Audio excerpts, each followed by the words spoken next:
Like, where is it? Always makes me a little nervous. Here we go. Let me make sure I can get it here. All right. And turn the volume down so we're not hearing this double. Welcome, welcome, welcome. We are currently streaming live in the Streamline Business Strategies Facebook group. If you are watching in the group, come on in, let us know you're here. Say hello, or if you're watching the replay, just type replay in. Would love to know who is here. If you are watching on YouTube or listening on the Small Biz 101 podcast, hello to you as well. I so appreciate you being here to either watch or listen. I'm very excited about this interview that we have coming up today. For those of you who are familiar with this, I do these interviews once or twice a month to support small business owners by providing experts in areas needed by entrepreneurs. So we've done a whole bunch of topics over the last year or so, including legal support, mindset support, amazing library resources, amazing and really surprising public library resources, website considerations, making the most of your sales efforts. There's so many recently, and we'll be talking about the importance of your relationship with money when it comes to business growth and success today. So with that, I would love to introduce my guest, Christine Mathieu. Am I pronouncing that right? Yes. Yeah. All right. Thank you. Thank you. With money as the classroom, Christine teaches individuals, families, and business owners how to transform their relationship with wealth by changing the way they look at money, what they believe about themselves, and what they think is possible. So, Christine is a certified money coach. She also has decades of experience as a financial advisor, legacy officer, as a wealth coach. Uh, Coffee is Christine's favorite time of day, which I love. I still have some mornings. And spirituality is her favorite subject. And if Christine is not at work or at home, you will find her on the sidelines of a soccer field cheering on her boys.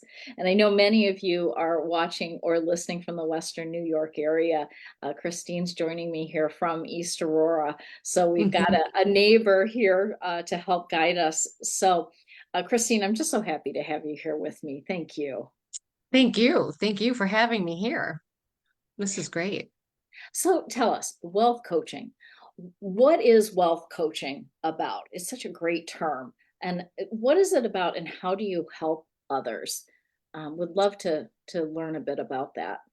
Okay. So, wealth coaching, the best way that I can put it, it's a process by which you learn how to transform your relationship with money, your relationship with wealth, by learning to pay attention to your financial decision making through awareness building.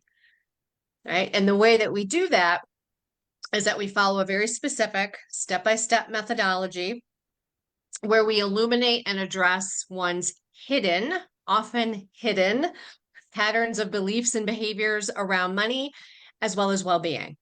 Right? And with this greater self-awareness, that's when you position yourself to effect not just positive change, but positive and sustainable change, setting the stage for you to be able to achieve whatever it is that you want personally, financially, and in business. That's so powerful because I truly believe our hidden beliefs drive so much of what we do in life and Yeah. in business. Mm-hmm. So being able to help someone uncover those is critical for moving Mm-hmm. forward, right? In all aspects of business, but particularly around a topic like money. And I'm curious, how did you get into this in the first place, Christine? So think back to 2008, 2009. Because some of us remember that time frame not so fondly, right? It was a pretty tumultuous period of time, right? It's known as the Great Recession, right? It was a period of, oh my gosh, significant volatility, right? Politically, socially, economically. And I think it was the first time that we felt this truly on a global, scale, this economic unrest, on a global scale. And at the time, I was a financial consultant with M&T Securities. This is going way back. Yeah, M&T Securities. And I believe at that point, I had been in the financial industry as an advisor, financial advisor for just shy of 20 years. So I'd been around, for a while. Um, but what I noticed was because of this period of significant volatility, I noticed that that it became this period of intensified fear. And then because of this intensified fear, it seemed that most everyone's decision making, financial decision making became impaired, right? So it was intensified fear, impaired financial decision making, right? People in my clients became impulsive, right? And I don't know if you remember, I mean, people were taking massive losses, 30, 40, 50% hits to their account values, right? And initially, we'd be looking at their account values, their statements, and their projections, but it didn't matter, right? It didn't matter what it said on paper. they People could not get past their fear, and they could not control that impulse and that pressure to, that belief, I got to do something now, I have got to stop the bleeding, right? So they would sell, right? They would sell, and they would give no forethought to the potential consequences, right? Midterm or long term.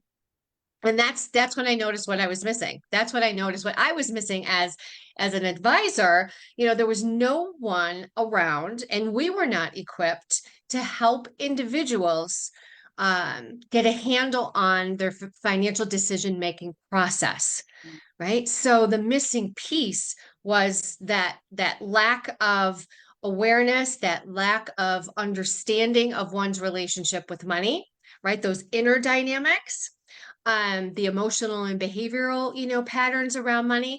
And it was those patterns that were influencing it was those patterns that were influencing the quality of their financial decision making, right? And in turn, it was determining their quality of life, right?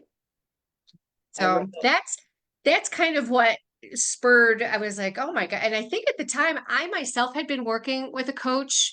Um, she was kind of like a life coach, and I'd been working with her for a couple of years. I remember sitting back and I was like, I wonder if there's a way to incorporate the principles of what life coaching brings, all of that work around self-discovery and self-awareness and the uncovering of these, hidden patterns. I just wondered if there was a way to incorporate those types of principles in with traditional financial advisement. And I had no idea if even such a thing existed.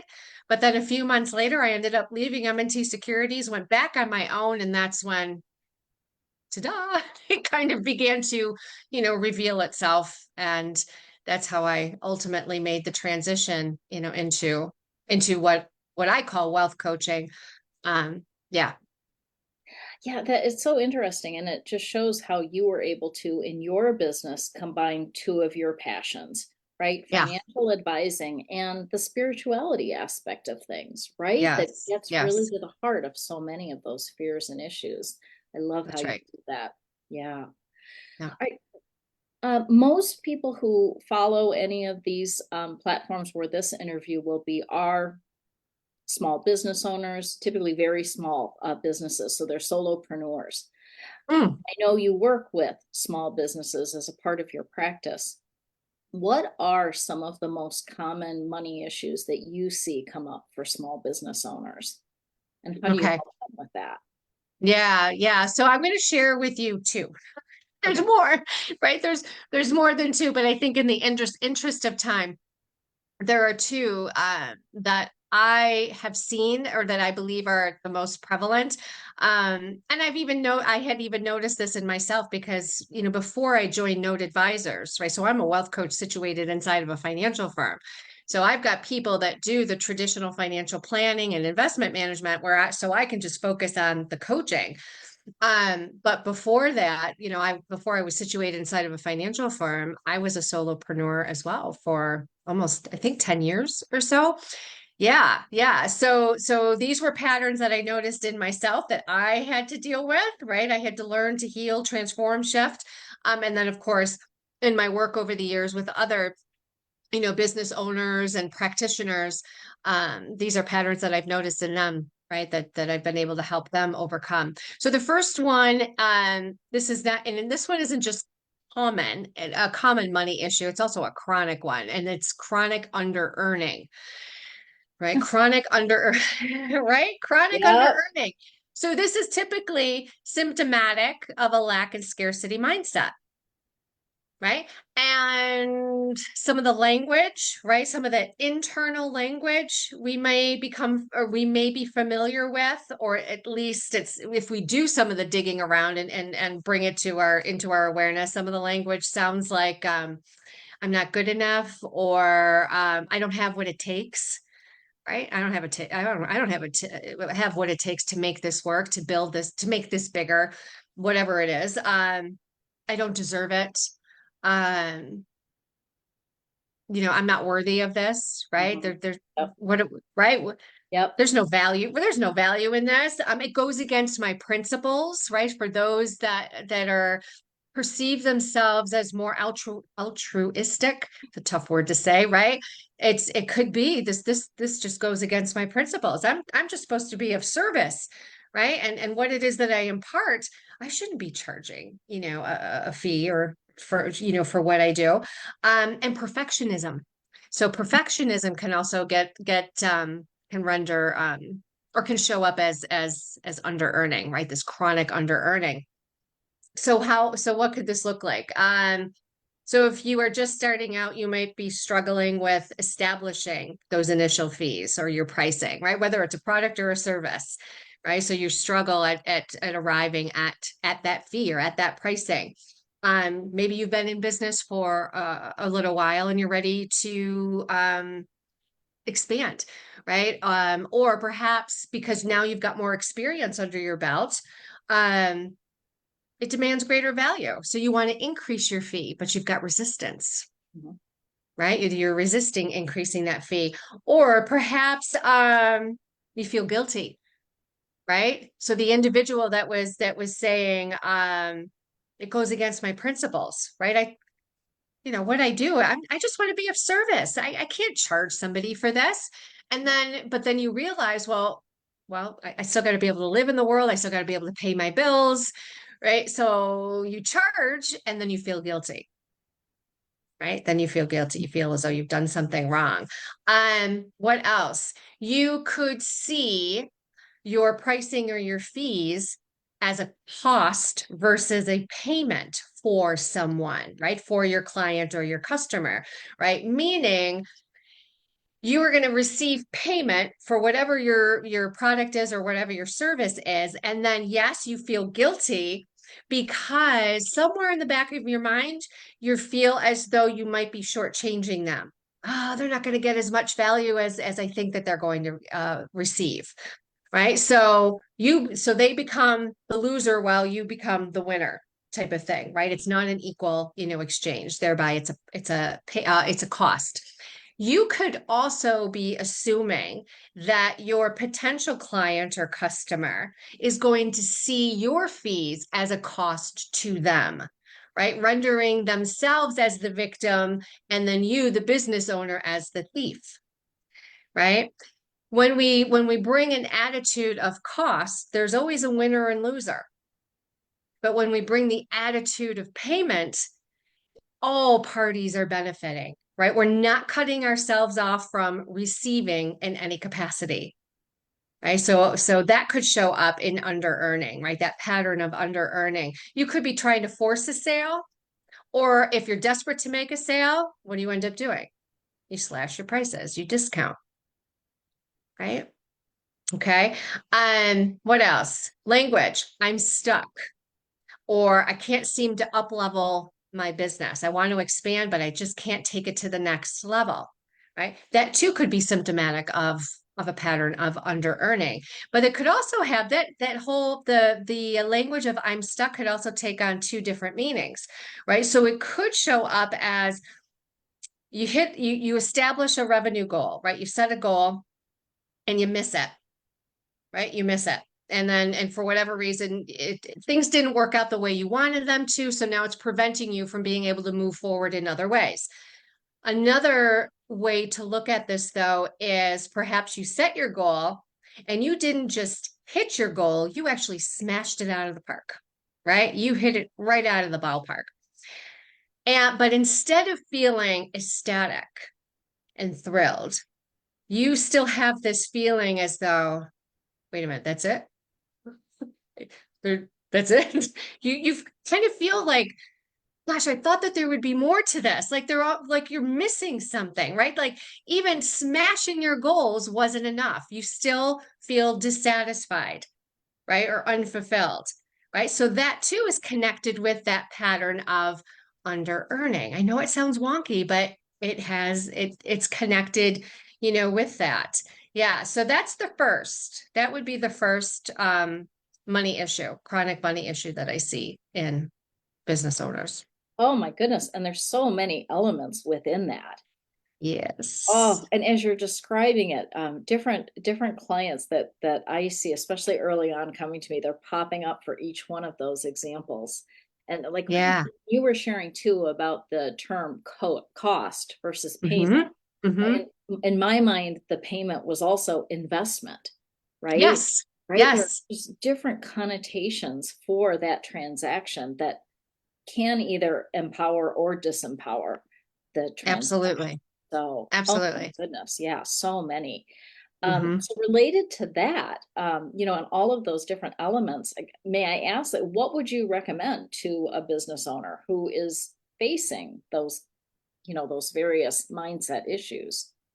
Yeah. So as soon as you notice, those issues, right? And whatever your language is or whatever the circumstance is, if something's not working out right, and you have a sense that it has to do with your either the quality of your financial decision making or just it has something to do with money, then what I would say is you got to start digging into that relationship you have with money, right? You've got to come to know what these hidden, right? And again, and we can talk a little bit more about what we mean by hidden, right? These unconscious, these hidden, belief and behavioral patterns are. Bring them to light so that you can see them, so you're aware of them, and then that you can ultimately deal with them, right? But we can't deal with what we don't know, right? It's like oh my gosh, what's that expression? If you can't name it, you can't heal it, Mhm. Yep. right? Yeah, yeah. So that's really the first thing you got to do. You just have to have the readiness and the willingness to start diving into and exploring your relationship with money, right? Start treating money as your classroom again for self-discovery, so you can learn about yourself and in turn become a better and more effective decision maker. And I'm assuming by this, you help people bring forth Yep. that awareness. You have tools that help people. Yep. Yep, exactly, exactly. So one of the tools that I use, and actually this is a tool and it's available on our website. It's an online, it's kind of a quick and fun little online assessment tool, the Money Types quiz. Yep. Yeah, so the Money Types quiz is actually a tool that I use as part of that step-by-step methodology. So it's part of that core process, the wealth coaching core process.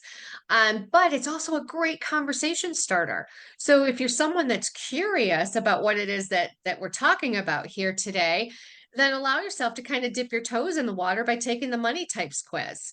So if you don't know what I mean, I'm just thinking, here I am, I'm saying money types, assuming everybody knows what I mean by money types. Yeah, But sure. right? But so money types, there are 8 money types, and types is actually short for archetypes.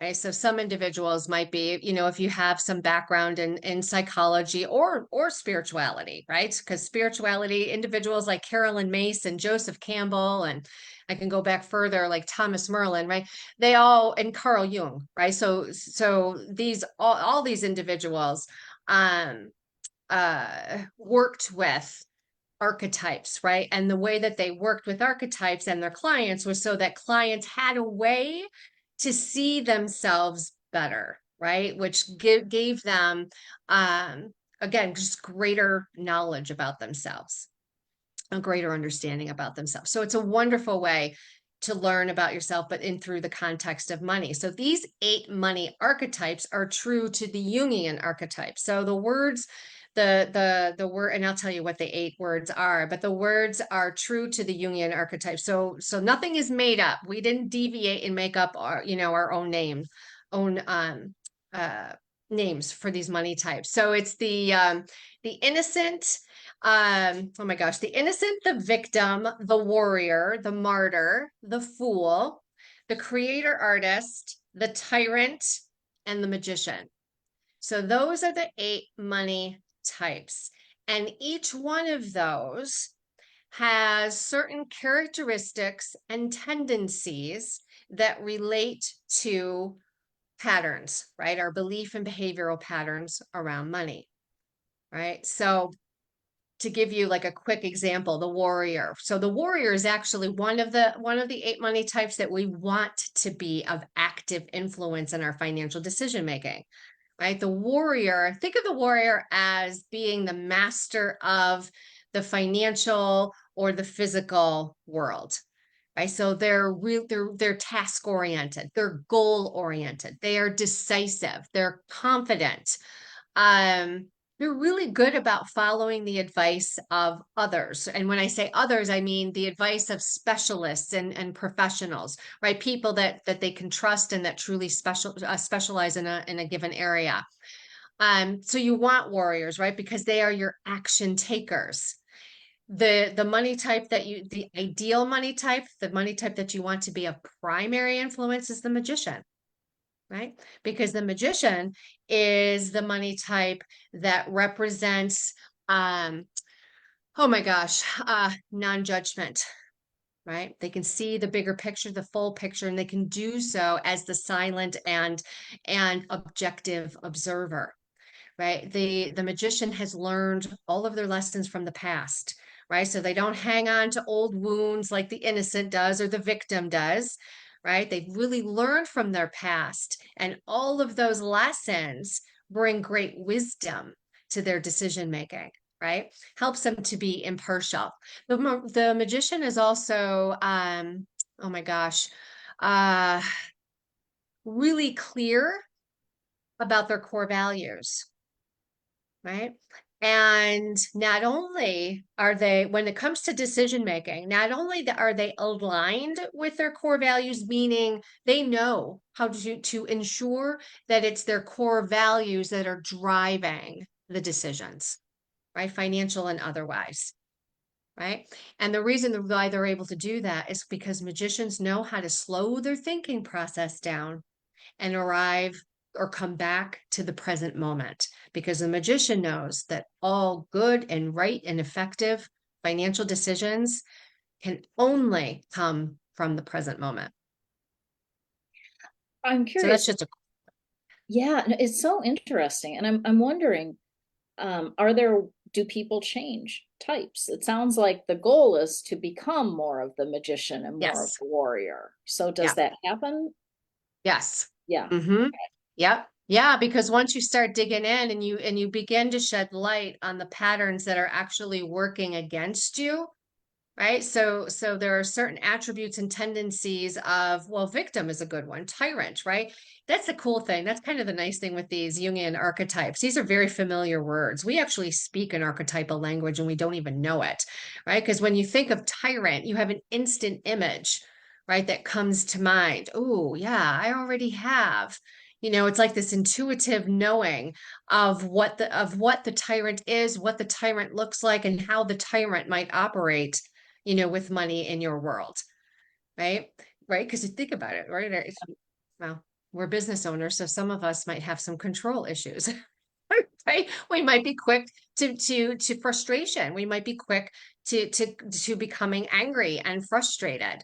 And when that happens, that's going to sabotage the effectiveness of our financial decisions. Right? Oh, this is So so interesting. So when you start working with a client, do you start out by having them go through this money quiz so they can identify their archetype? Because it sounds like that informs so much of their it does. habits, their beliefs, their ways of being, so you can see what needs to shift. Is that accurate? Yeah. Yeah. So it's one of the first exercises. So it depends on how we come to the conversation, right? So everybody on this call, I've mentioned the money types quiz, and I can certainly provide the quiz link, to you, Connie, and you can post it, and then people Please. take the quiz, right? And I'm Yeah. happy to get on a 20-30 minute call to help you decipher your results. Um, so that's one way that people will experience the quiz. And then of course the other way, if they do engage with this coaching, that money type quiz is part of the initial, step-by-step process that I take people through.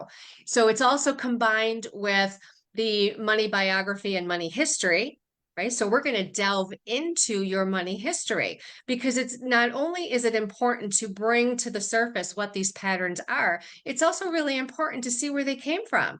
Like, who modeled this relationship? Who modeled these patterns that I have? Was it mom? Was it dad? Was it someone else that was of significant influence while I was growing up? Or was it something that I just made up on my own?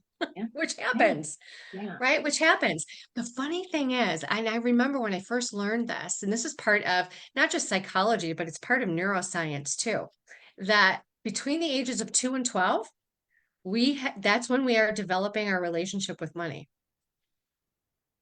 So interesting. Well, and of so Right. many patterns in life. Yes. Yep. Yeah. Yeah. And all Yeah. these patterns run parallel. So the patterns that you identify in your relationship with money, you're going to see these patterns in your personal life, in your personal relationships. You're going to see these patterns in your business, right? These patterns you see them repeat in all and any facet of your life. Oh, I love this. This is just fascinating. Yeah. Yeah. Yeah. Okay. Well, thank you. Thank you for sharing about. I mean, we could just dive into this so much more, I but know, in the right? interest of time, but I will absolutely put the link to that quiz and encourage everyone to take that and then follow through with you to learn more, and to uncover these beliefs, to find success, get to an aspect of incorporating those parts of these other archetypes that are so powerful. Yeah. Yeah. Yeah, yeah. And just like to ask you, is there anything else that just comes to your mind right now related to small business owners that you feel might be helpful to share? I know there's so much, but is I anything know else? there is. That the other one I mentioned, remember how I said there were actually two common, right? So Yeah, the second one, and this actually came to me when I just watched one of your prior podcasts. It's a recent one. It was a woman, and she was talking about sales, and she said how she works with individuals who say, "I hate sales." And when I was listening, I go, "Oh, that's the creator artist money type right there." That's the language of the creator money type, of the creator artist money type. So the second common and chronic money issue related to business owners is avoidance and aversion. Avoidance and aversion. So a lot of times business owners will just want to kind of go do this. I don't want to do it. I don't want to pay attention.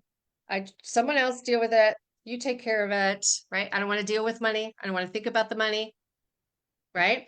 yeah, Um, yeah, right. They just kind of like the ostrich, approach. And that aversion thing, right? The aversion comes in, let's see, because I've worked with a number of like licensed mental health counselors and therapists in the past, right? That have their own practices. And remember, I mentioned that altruistic, right? yeah, Thing yeah. that can get in the way. Yes, So that the aversion comes from the fear that they're going to be perceived as inauthentic, I right? can see So that. Yeah, so that's how, the aversion of money and the I hate sales. Oh my gosh. If you're saying I hate sales, then that's a massive red flag. I don't know how we could, wave that red flag or make that flag any, bigger. There's an issue there with your relationship with money, and it would serve you so well to to learn more about your relationship with money and take the steps, to heal it and transform it. Because when you do, things can only get better. Things can only get easier, right? I, Because oh, again, if I you love think about it, nearly every decision we make is influenced by money. Yeah. From the moment we wake up to the moment where our head hits the pillow again, we are dealing with money all the time. But the problem is, most of the time, most of our decisions occur at that unconscious or passive, from that passive place. 95% of our thinking process is passive, Yeah. right? No, it makes so much sense. And I love how this is coming together with my 12-week revenue accelerator group. We're in a sales module right now and talking about Ah, that. And mm-hmm. mindset is right at the very top of what we discuss. This goes so much deeper. I want to take another opportunity for us to just simply dive into those archetypes and what they mean and how to shift. I think that would be so, so interesting. Um, Yeah. but thank you for sharing that, and thank you for watching Denise's episode. I thought was really great too. Yeah. Think about being more impactful in sales, but it's really interesting to hear how behind it all is your feelings toward money, and it makes perfect sense. Oh, So, yeah. yeah, Yeah. Giselle, we have Giselle here. Thank you, Giselle, for being here. She said it's like today's marketing action call. Yeah, yeah, we were talking about, except going so much deeper. Oh gosh, so interesting. So thank you for bringing this Yeah. up. No, Um, you're welcome. You're yeah, welcome. And I know you had mentioned earlier, the spiritual, component. And I think, for folks that maybe are a little less familiar with what that could actually look like or mean, think about resilience, right? Think about resilience in the face of transition or change, right? Because as business owners, if we experience a personal major life transition, right? Whether we call for this change, or life just, pulls the rug out from underneath us. mhm, Um, we can take a pretty big hit, right? Emotionally and otherwise. Um, and I think, where our awareness around our spiritual relationship with money, what that looks like is how resilient, oh my God, now I can't talk. How resilient are we in the face of change or transition, right? Because when we are faced with change and transition, what kind of impact does that have on the quality of our decision making? And how does that impact the viability and sustainability of our business? mhm. Right. So resilience, I think, is a big factor, and it is very much, connected with the spiritual component of our relationship with money. Right. In other words, can we be peaceful? Can we remain calm in the face of change and transition, Mm, whether it's related to our business or otherwise? Yep, yep. Yeah. Oh, that's so powerful. Yeah. All right, Christine, share with me if someone would like to dive into this further. I'll definitely put the link to the quiz and I'll put your website up there. But what is the best way to reach you? Because I'm sure that people want to explore this more. It's at the heart of everything in business. It So, is. It really yeah. is. It really, yeah. And you know what? We didn't even touch on, we talk about business owners in business. But what about those that are coming to the end, right? They're looking to retire.